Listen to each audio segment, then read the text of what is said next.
And everybody say happy birthday to him, because today is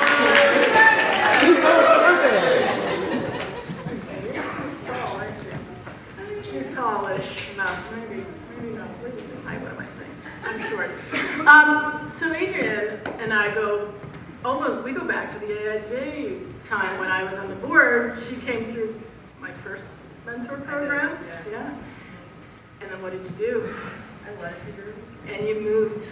I talked about that. Don't worry. I'm going to talk about she was back. She was a defector, and she came back because she knew. I did. It's the only reason she's in the show, just so you know. Oh. All right. You get to. I get to explain myself, right? Oh, don't worry. You'll hear all about it. Is this okay? Where do I just go here? Okay. Hi, everybody. My name is Adrienne. I'm a user experience designer and also an artist. I've been a designer for like 10 years and recently became an artist about a year ago. I started painting. Some examples of my work are on the right. I tend to use really bold colors and make abstracted plants and landscapes. But my piece in Typeforce is a little different. It's called the Anxiety Series. And it's 12 canvases, each depicting a difficult emotion or something tough that I've gone through in the last couple of years. Each one comes with a little note card, which I hand wrote a quote on the front, like a journal entry of sorts. And if you turn the card over, there's a story on the back. But here's the real story of the Anxiety Series. And it started in 2015, like Dawn mentioned.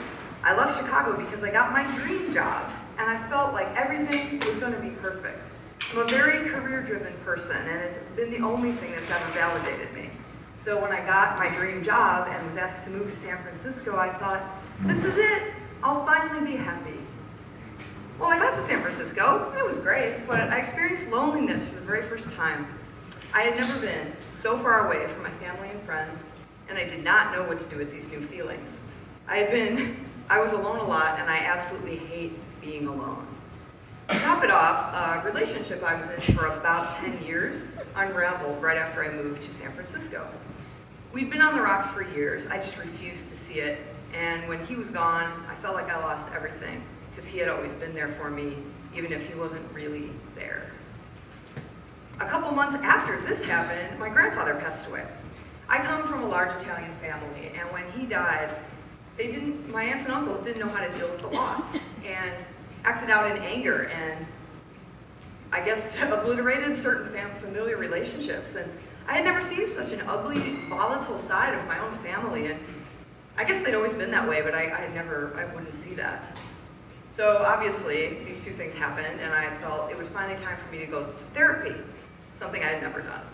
I went to therapy in that building in San Francisco, and my first session, I told my therapist, give me the steps I need to take to fix my life. She said, that is not how this works. You're going to have to figure it out for yourself.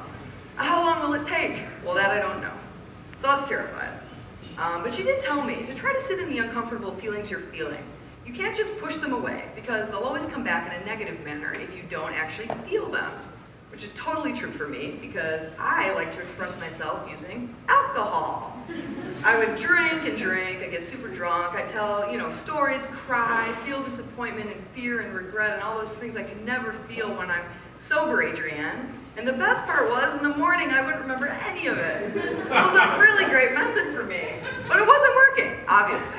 So after a couple of months of therapy, I finally had a turning point, actually the day I took this photo from Potrero Hill in San Francisco.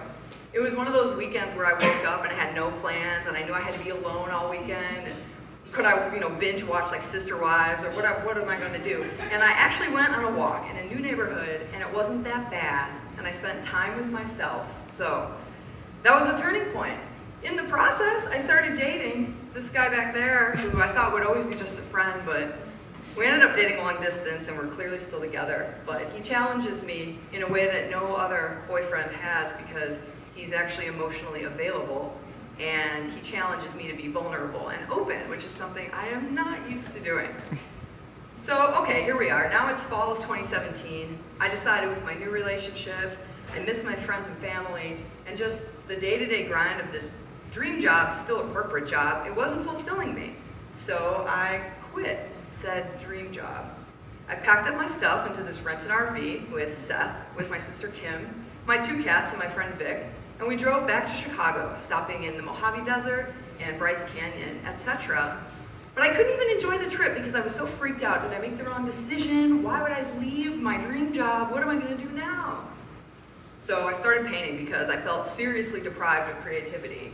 I also made a bunch of ceramics at Little Street Art Center and silk screened and did whatever I could. Took a couple months off of the corporate grind since Silicon Valley honestly just burnt me out. And that's when I started painting, I guess. That would be about the time. And it was super hard for me because I'm such a career-driven person and it's the only way I've ever been validated. So now that I was painting and like for no real reason that I could justify, it didn't make much sense. And I started to have big anxiety while being back here in Chicago. So I started to see another therapist and we've been working on it, finding ways for me to validate myself through not just career. And things are going a little better. I hosted my very first art show in my empty studio apartment last September, and the turnout was good, so that actually gave me some confidence to continue. It was around that time where Seth actually asked me, why don't you try painting your anxiety next time you're having a moment and see what happens? Okay, cool, that's a nice idea, I'll try it. I didn't even use a canvas. I found like a shitty canvas board I had lying around because I was like, this will never turn into a series, like I'm not gonna like this work and it's too scary. But I actually really did like the first one. And I liked how freeing it was for me to express myself, and visually it looked pretty cool too, so I kept making them. Over the past few months I made the 12 that are on the wall over there. And I remember they debuted at Typeforce opening night, and I was so nervous to come here for the opening because I didn't want people to be reading the cards and the stories because it was just like so vulnerable for me, and I was just terrified of the whole thing. And then I see this like right when I get here. It's like, oh man, they're photographing the cards too tonight. They're gonna have it now forever. So I had to get over that pretty quick, and I started to realize that, you know, maybe putting this side of me out there could help. And maybe I can get some closure from some of these really toxic people and toxic situations that have been hanging around for so long. So this series has helped me do that.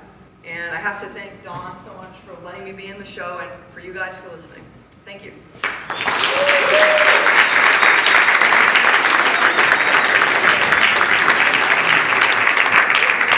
And her entire run of paintings almost sold out. There's a few left.